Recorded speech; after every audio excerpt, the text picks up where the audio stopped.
July 14, 2026. 10 days after an 18-year-old vanished from a barrier island off the Mississippi coast, the sheriff investigating his death stood in front of cameras and said something that quietly changed the shape of this case. His department, he said, had been in contact with the FBI.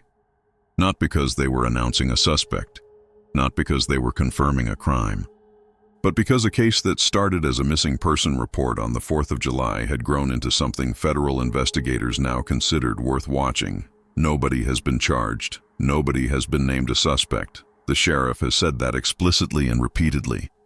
But somewhere between a family's midnight phone call and a federal agency quietly stepping into the room, something shifted.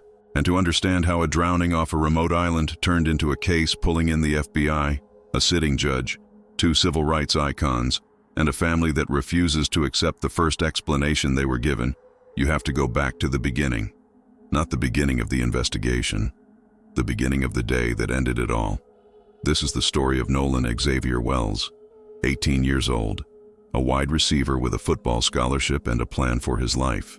A young man who, according to everyone who knew him, was the last person you'd expect to end up at the center of a mystery this tangled. What happened to him on Horn Island on the 4th of July remains, as of this recording, officially unresolved. The cause of his death has not been released. No one has been arrested. And the accounts of what happened in his final hours don't agree with each other. We're not going to tell you who's responsible, because right now, nobody outside that investigation actually knows. What we're going to do is lay out, carefully and in order, what has actually been confirmed, who said what, and where the documented record stops and speculation begins. If you want the full picture of the Nolan Wells case as it stands today, stay with us. Before we go further, if this is your first time here, take a second to subscribe and turn on notifications. Cases like this one develop fast, sometimes within hours, and we cover every confirmed update the moment it's verified. We don't chase rumors here at the verdict room. We wait for the paperwork, the statements, and the documented record, and then we bring it to you straight. If that sounds like your kind of channel, the subscribe button is right there. Now, back to Horn Island. Nolan Wells graduated from Ocean Springs High School in 2025, a coastal Mississippi town just east of Biloxi. He wasn't just a football player there. He was a multi-sport athlete, the kind of teenager coaches build programs around. By the summer of 2026, he'd moved on to Southwest Mississippi Community College, where he played wide receiver and was gearing up to return for a new season. His high school football coach would later describe him as the kind of son, teammate, and student every program hopes for. The people who knew Nolan describe a specific kind of person. Not a fighter, not someone drawn to conflict. His mother, Christine Wansley, has said publicly that her son avoided arguments, let alone physical confrontation. His father, Elmore Wansley, has described him as a peacemaker, someone who as a toddler once broke into a dance in the middle of his parents arguing, just to diffuse the tension. He wanted people around him to get along. He didn't like division. On the evening of July 3rd, Nolan went to his parents' house. He made them salmon for dinner. He hugged his mother goodbye. It was, in her words, a hug, a kiss, and he left, heading out to spend the night with friends ahead of the holiday weekend. He was supposed to return to school right after the 4th to start training camp. Football, school, a future already mapped out. That's the version of Nolan his parents describe. Not someone drifting, not someone in crisis, someone with somewhere to be. The next morning, July 4th, Nolan set out with a group of friends for a boat trip to Horn Island. If you've never heard of it, Horn Island is a federally protected barrier island roughly 10 miles off the Mississippi coast, accessible only by boat. No shelters, no facilities, no cell service to speak of. It's known for untouched beaches and a shifting, unpredictable shoreline. Wells had been out there before. It wasn't an unusual trip for him or his friend group. Photos taken that morning show a group of teenagers doing exactly what you'd expect on a holiday boat trip.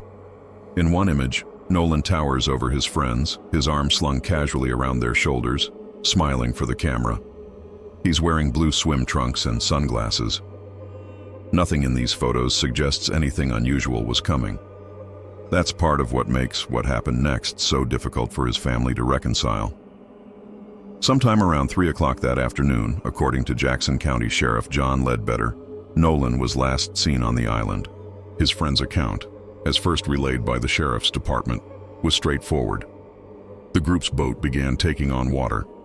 They had an issue with the bilge pump. Rather than everyone crowd back onto a boat with a mechanical problem, the group left, and Nolan, they said, chose to stay behind, with plans to catch a ride back to the mainland with someone else later. They left and went back without Nolan, Ledbetter told reporters in the investigation's early days. From what we understand, he chose to stay there. That single sentence, that he chose to stay, is where nearly every disagreement in this case begins, because almost immediately, people who knew Nolan started pushing back on it. Javon Williams, described as one of Nolan's closest friends and someone who was also on Horn Island that day, told the Biloxi Sun-Herald he'd never known Nolan to separate from a group like that. "If Wells rode somewhere with you," Williams said, "he came back with you. Every time." Nolan's parents echoed that immediately. They'd spent years drilling one lesson into their son: if you go with a group, you stay with the group. Elmore Wansley has said flatly that no one is going to convince him his son decided to stay behind on a remote island without his phone to pursue a girl he'd just met that day. It didn't fit the young man they raised, someone they describe as having too much at stake, with a season and a future waiting for him in a matter of days. So who was Nolan supposedly staying behind for? That question led to a young woman identified publicly as Katie. And this is where the case's first real contradiction takes shape.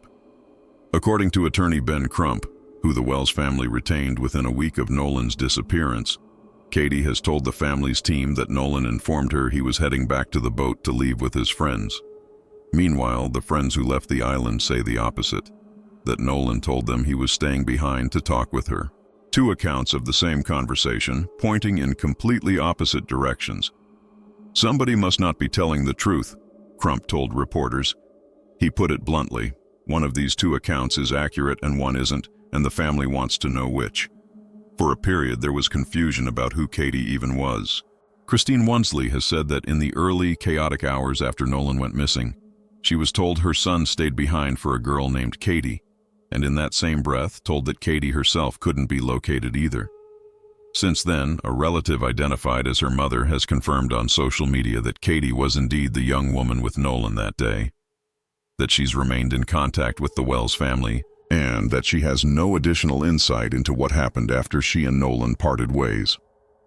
As of the most recent reporting, Christine Wansley has said the family still doesn't know whether investigators have formally interviewed Katie themselves.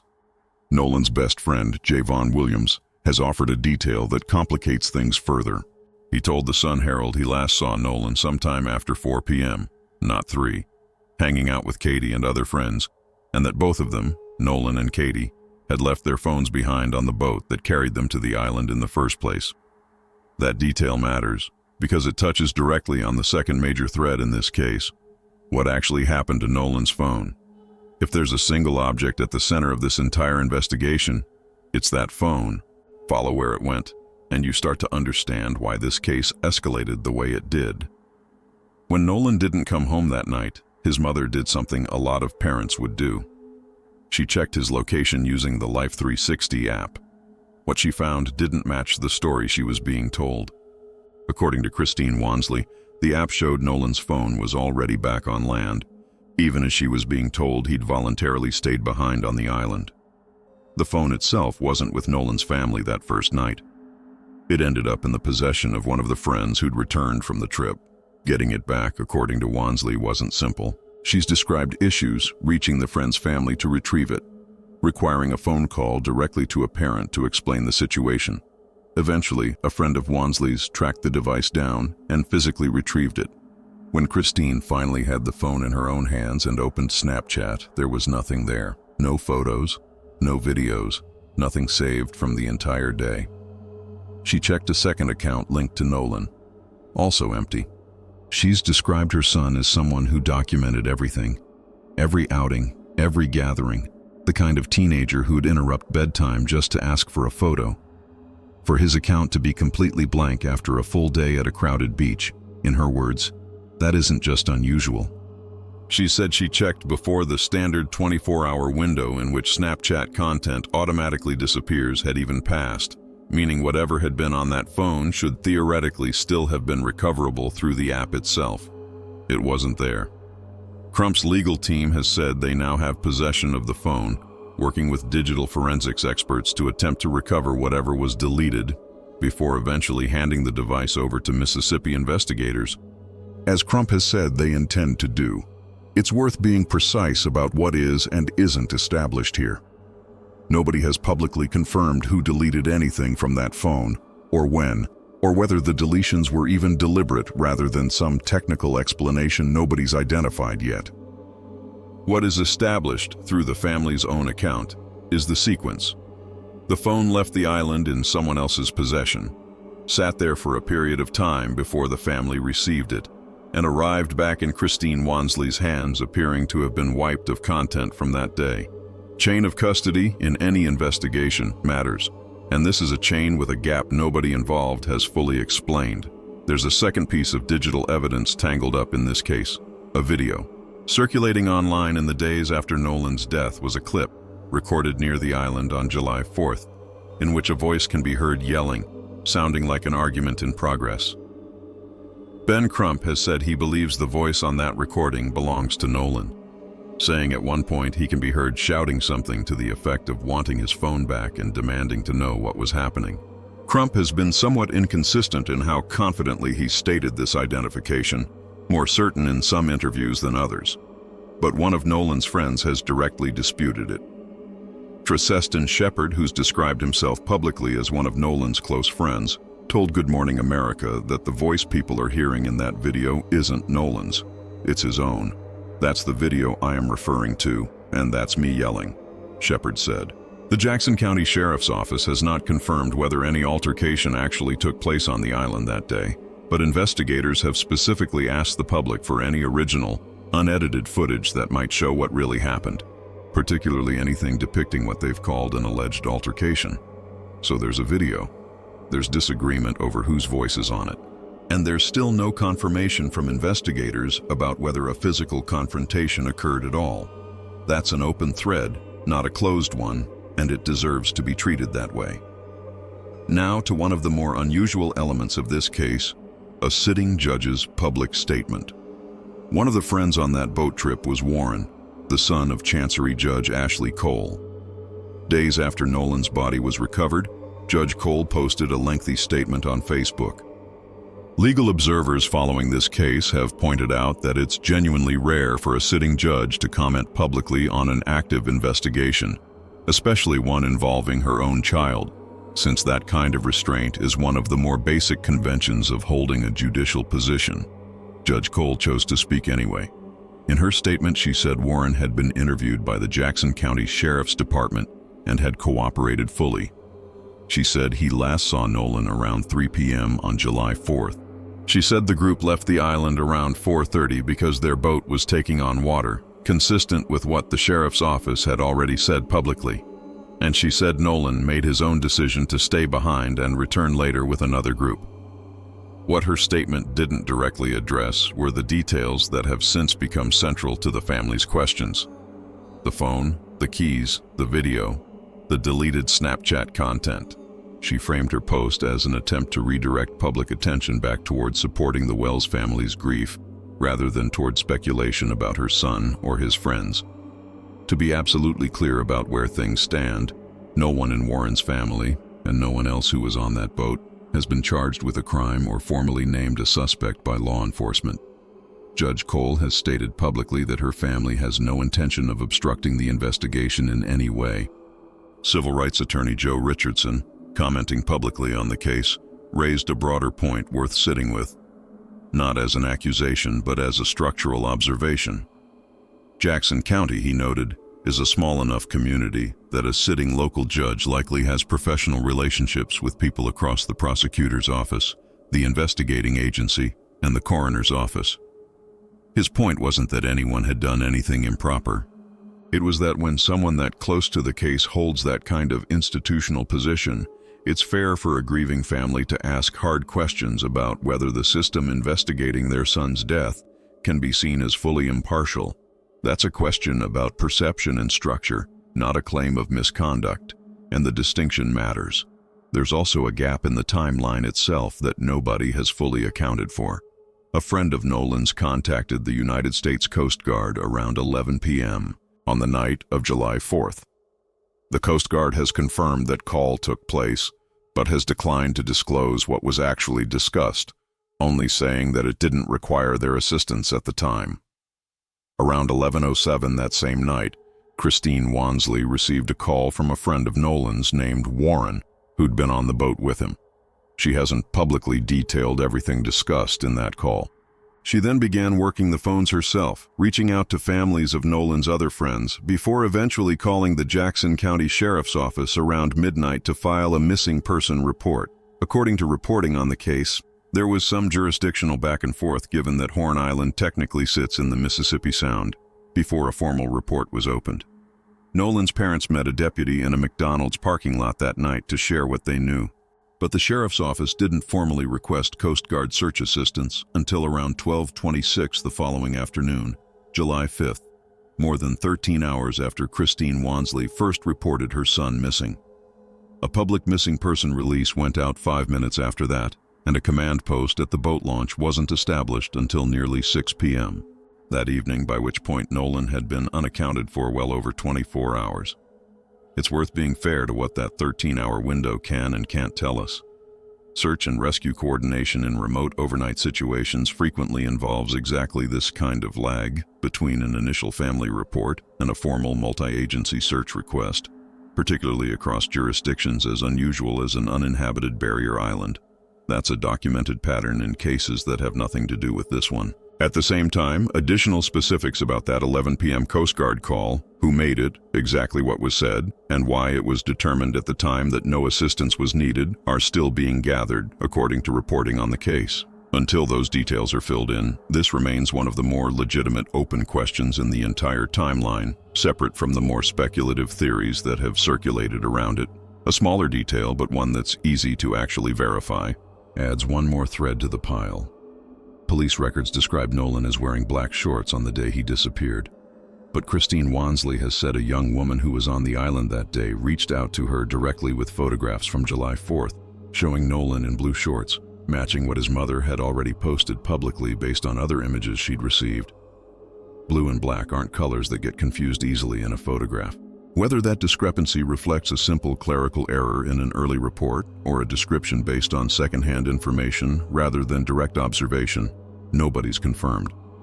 But it's a small, checkable inconsistency, and the family has pointed to it as one more reason they're asking harder questions rather than fewer. Nolan's body was found the morning of Monday, July 6th, discovered by a National Park Service agent near the northwestern tip of Horn Island, roughly 2 days after he was last seen. Jackson County Coroner Bruce Lind said the swimsuit found on the body matched the one shown in the last confirmed photographs of Nolan from that day.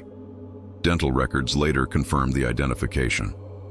According to the coroner, there were no immediate obvious signs of trauma on Nolan's body when it was recovered. Because of the uncertain circumstances surrounding his death, the coroner's office requested a full autopsy through the Mississippi State Medical Examiner's Office rather than making any determination locally, specifically so investigators could establish whether there was any indication of foul play. Lind has also pointed to the well-documented history of strong, unpredictable currents around that stretch of the barrier islands, noting drownings have occurred there many times over the years, particularly near the northwestern end where Nolan was found. Ben Crump has pushed back on the drowning theory publicly, arguing that Nolan was a strong athlete and a confident swimmer, and that it doesn't add up that no one would have seen him struggling in water that was reportedly crowded with boats and beachgoers that day. It's worth noting what drowning experts actually say about this, because it complicates that argument somewhat. According to organizations that study water safety, drowning frequently doesn't look the way people expect. It can be fast, quiet, and easy to miss even in a crowded area, without the dramatic thrashing most people associate with someone in distress. That doesn't resolve the question of what happened to Nolan. It just means the absence of visible struggle isn't on its own strong evidence against an accidental drowning. An autopsy was performed on July 7th at the Mississippi State Medical Examiner's Office. As of the most recent confirmed reporting, the official cause and manner of Nolan's death have still not been publicly released. Officials have said toxicology testing, a routine but often slow part of any autopsy, could take several weeks to complete, and that determination is still pending. The Wells family, doubting they'd get a fully transparent answer from Mississippi's own state system, commissioned a second independent autopsy, performed by a forensic pathologist based in Washington, D.C., specifically chosen because that examiner had no professional ties to Mississippi law enforcement. Nolan's body was flown to Washington for that examination. Funding for that independent autopsy was provided in part by former NFL quarterback and civil rights activist Colin Kaepernick.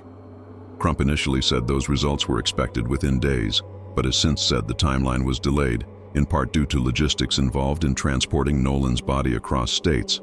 Here's where we need to be direct with you, because there is a genuine amount of misinformation circulating online about this specific point. Some sources have claimed the independent autopsy results are already public, describing dramatic new findings. As of the most credible, most recent reporting available at the time of this recording, that is not accurate. Those results have not been confirmed as released, and claims describing specific findings from that examination do not hold up against verified reporting. Crump himself has said only that once his team receives those results, they'll make a public announcement. We are not going to repeat unverified claims about autopsy findings on this channel, because doing that to a family still waiting for real answers would be its own kind of disservice. When those results are actually confirmed and released, we'll cover them, not before. What's driven this case well beyond a local missing person story is the scale of public attention it's attracted, and that attention has a specific context. Nolan appears to be the only black member of his friend group in the photographs from that day, and this unfolded in a state with a documented history that shapes how a lot of people are reading this case. Crump has directly invoked that history in public statements, referencing Mississippi's legacy, including the killing of Emmett Till and the murders of civil rights workers decades ago, framing the family's distrust of the initial investigation within that broader context. He said that when black families in the South have historically raised questions about how their children died, the response has too often been dismissal, rather than real investigation, and that his team is determined not to let that happen here. That context has drawn an unusually wide circle of public support. Kaepernick funded the independent autopsy. Filmmaker Tyler Perry is covering funeral expenses. Reverend Al Sharpton has said he'll officiate Nolan's funeral once arrangements are finalized, and has stood alongside the family at multiple press conferences. Director Spike Lee attended one of those conferences in person to show his support. Congressman Benny Thompson has publicly called for a timely, transparent investigation. The NAACP has voiced its support for the family's push for answers. This is, by any measure, an unusual amount of national attention for a case still in its early investigative stages, and that itself has become part of the story. Not everyone examining this case has concluded the pace of the investigation is unusual, and it's worth including that view too. A CNN law enforcement analyst, a former police chief who is himself black, has offered a more measured read on some of the specifics. He said the sheriff's original statement that no foul play was suspected was likely a poor word choice that fueled misunderstanding rather than evidence of a cover-up, and that a more accurate statement would have been that there were no immediate obvious signs of foul play, language closer to what the coroner actually told reporters separately. He's also cautioned that toxicology results routinely take 2 to 3 weeks in his own experience, and that timeline alone doesn't indicate anything is being concealed. A spokesperson for the Mississippi Department of Public Safety has echoed that, stating publicly that every case is unique and deserves a thorough review, and that cases can't all be handled on an identical timeline. Both of those perspectives can be true at once. A family can have entirely legitimate historical and case-specific reasons to distrust a local investigation, and a state medical examiner's office can also, procedurally, be moving at a fairly ordinary pace for a case involving pending toxicology work. Those two things aren't mutually exclusive, and a responsible look at this case has to hold both. As for where things actually stand as of this recording, Sheriff Ledbetter confirmed on July 14th that his department has conducted witness interviews and has been in contact with additional agencies, including the FBI.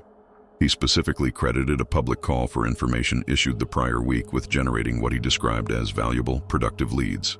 He has not said what those leads point to, or whether the FBI's involvement reflects a formal request for federal assistance versus a more limited coordination role, and it would be speculation for us to guess which.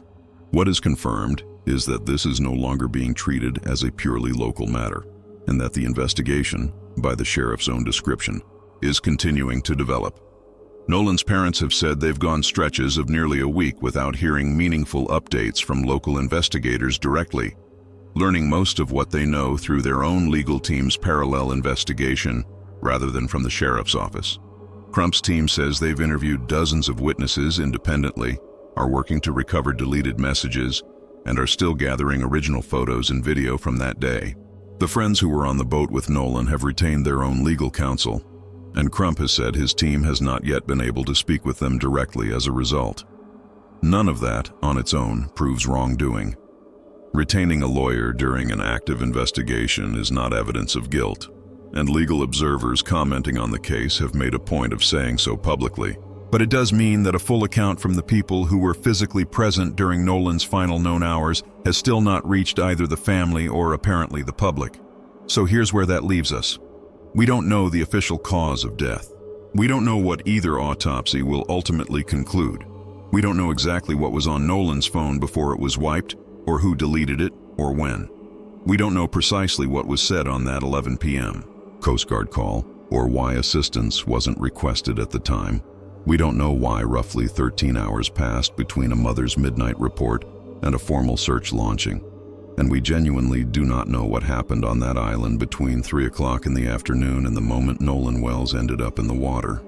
What we do know is that multiple separate, independently verifiable details, a contradicted account of why he stayed, a witness whose story doesn't match the friend group's version, a phone that came back wiped after sitting in someone else's hands, a video with disputed identification, a timeline gap nobody's fully explained, and a small but checkable inconsistency in an official report have all clustered around the same handful of hours involving the same small group of people. No single one of those facts, taken alone, proves anything happened beyond a tragic accident. People misremember stressful days. Evidence gets mishandled through carelessness rather than intent all the time. Investigations move slowly for mundane, bureaucratic reasons more often than dramatic ones. But the accumulation of unresolved inconsistencies here has grown large enough that a family, a nationally recognized civil rights attorney, and now apparently federal investigators, all seem to agree it deserves closer scrutiny than a routine drowning would typically receive. Nolan's father has talked about the advice he spent years repeating to his son. Stay with the group. Don't split off from the people you came with. Someday, he told him, you're going to thank me for nagging you about this. Right now, that advice reads less like a parent's ordinary caution and more like the exact question this entire case still hasn't answered. If Nolan believed in that rule as deeply as his parents say he did, what actually happened to keep him from following it that afternoon? We're not in a position to answer that tonight, and anyone telling you they can with certainty right now is getting ahead of the actual evidence. What we can tell you is that this case is still active, that federal investigators are now involved in some capacity, that 2 autopsies are still pending public release, and that a family that has refused to accept the first explanation they were given is still pushing publicly and persistently for a fuller one. At the verdict room, we don't deliver a verdict before the evidence is actually in. Right now, the evidence in the Nolan Wells case is still being gathered, tested, and reviewed, and pretending otherwise, in either direction, wouldn't be fair to Nolan, to his family, or to the people still under scrutiny who haven't been charged with anything. What we can tell you is exactly what's documented so far, and we've laid all of it out for you here, in order, sourced, and without embellishment. We'll be back the moment the official cause of death is confirmed, the moment the independent autopsy results are actually verified and released, and the moment this investigation reaches its next real milestone. If you want to be here when that happens, subscribe now and turn on notifications so you don't miss it. Drop your own thoughts in the comments, but please, keep them grounded in what's actually confirmed here, rather than the rumors circulating elsewhere online. This is a real family, waiting on real answers about a real young man who should be starting football season right now instead of being the subject of a video like this one. Evidence speaks. When it finally speaks fully in this case, we'll be here to deliver it to you. Thank you for watching, and we'll see you in the next one.